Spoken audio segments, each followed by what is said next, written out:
చాలా స్పష్టంగా ఆయన పాయింట్ వైజ్ పాయింట్గా ఆల్మోస్ట్ 2 hours పాటు ఆయన శ్వేతపత్రాన్ని విడుదల చేయడం జరిగింది. దానికి సంబంధించిన డీటెయిల్స్ మొత్తం కూడా 1 by 1 క్లియర్ కట్గా వివరించే ప్రయత్నం చేశారు.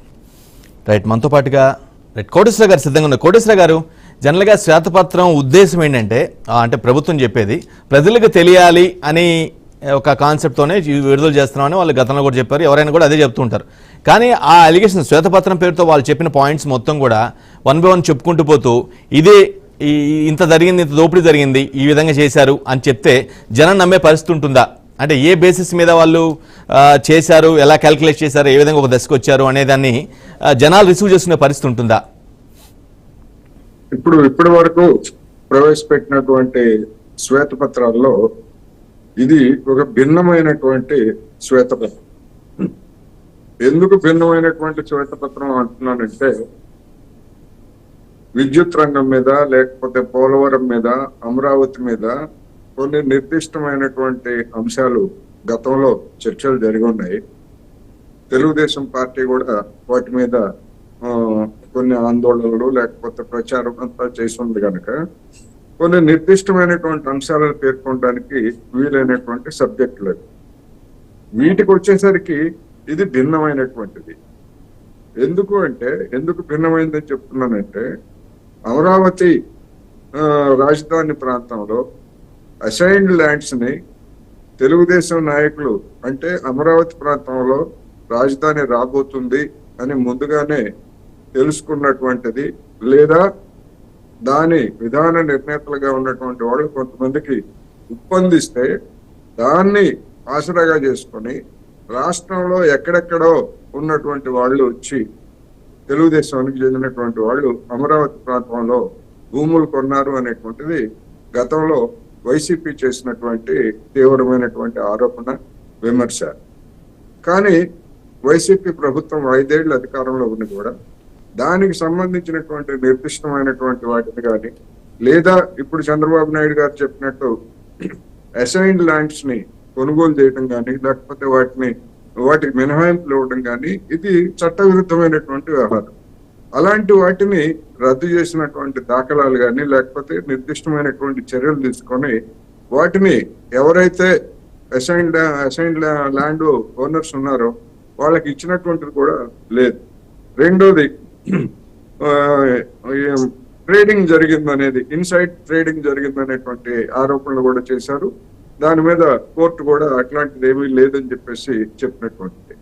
అందువలన ఇప్పుడు ఈ భూ ఆక్రమణలు లేకపోతే దీనికి సంబంధించి చంద్రబాబు నాయుడు గారు ఇవాళ శ్వేతపత్రంలో వెల్లడించినటువంటి అంశాల మీద, వీటన్నిటి మీద నిర్దిష్టమైనటువంటి కేసులు దాఖలు చేయడానికి వీలైనటువంటి అంశాలు.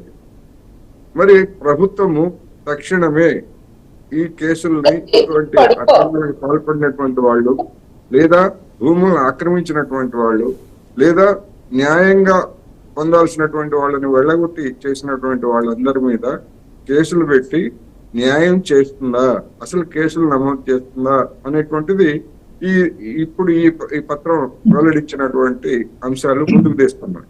అందువలన ఈ అంశాలు చెప్పడమే కాదు, ఇప్పుడు దీని గురించి నిర్ధారించుకోవడానికి సామాన్య జనానికి, ఈవెన్ మీడియాకు కూడా ప్రతి అంశాన్ని కూడా నిర్ధారించుకోవడానికి మీడియాకు కూడా తగినటువంటి యంత్రాంగం ఉండదు, రికార్డులు కూడా అందుబాటులోకి వచ్చేటువంటి అవకాశం లేదు. అందుకని దీనికి సంబంధించి ఏవైతే అక్రమాలు జరిగాయో అని చెప్పేసి చంద్రబాబు నాయుడు గారు స్వయంగా చెప్పారో వాటన్నిటి మీద తక్షణమే కేసులు నమోదు చేసినప్పుడు దానికి ఉన్నటువంటి తీవ్రత ఏమిటనేటువంటిది జనం కూడా ఆలోచిస్తారు, అర్థం చేసుకుంటారు. అలా కాకుండా గత ప్రభుత్వంలో జరిగినటువంటి దోపిడీ గురించి ఎన్నికల ముందు నుంచే చెప్తున్నారు, దోపిడీ చేస్తున్నారు, మొత్తం అది చేస్తున్నారు, ఇది చేస్తున్నారని గతం నుంచే చెప్తున్నారు.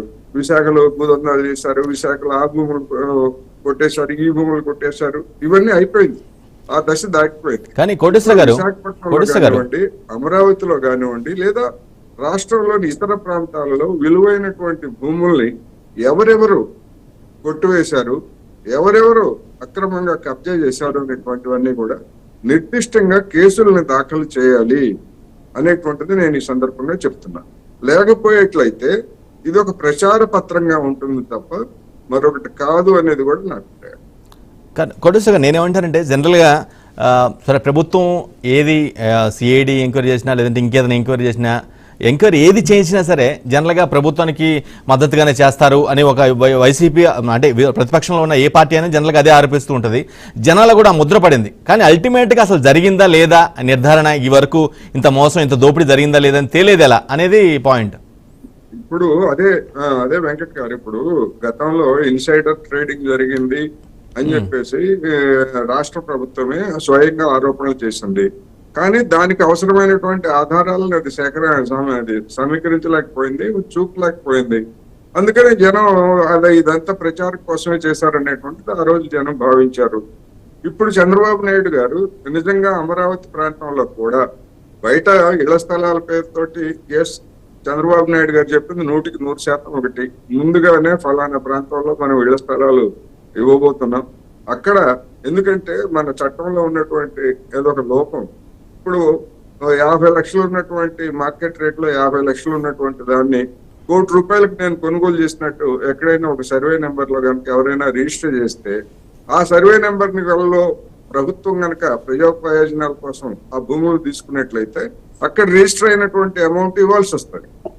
అందుకని ఆ లోపాన్ని కానివ్వండి లేదా ఆ అవకాశాన్ని ఉపయోగించుకొని అనేక మంది గతంలో కూడా ఏ ప్రభుత్వం అధికారంలో ఉన్నా, నేను మళ్ళా చెప్తున్నా, కాంగ్రెస్ అధికారంలో ఉన్నా, తెలుగుదేశం అధికారంలో ఉన్నా, ఏ పార్టీ ఎక్కడ అధికారంలో ఉన్నప్పటికీ అలాంటి అక్రమాలకు పాల్పడినటువంటి ఉదంతాలు ఉన్నాయి. ఆ విధంగా భూసేకరణతో లబ్ధి పొందినటువంటి వాళ్ళు కూడా ఉన్నారు. ఉదాహరణకి హైదరాబాద్ లో కట్టినటువంటి అంతర్జాతీయ విమానాశ్రయం సందర్భంగా ఒకసారి శ్రీశైలం రోడ్ అన్నారు, ఒకసారి శంషాబాద్ రోడ్ అన్నారు. ఈ శంషాబాద్ రోడ్ అని లేకపోతే శ్రీశైలం రోడ్ అని ఇటువంటివన్నీ కూడా చేస్తున్నప్పుడు కొంతమంది అధికారానికి దగ్గరగా ఉన్నటువంటి పెద్దలు ఆ రోడ్లో భూములు కొన్నారు, ఈ రోడ్లో భూములు కొన్నారు, రెండు చోట్ల లబ్ధి పొందారు, కొంతమంది దెబ్బతిన్నారు. అందువల్ల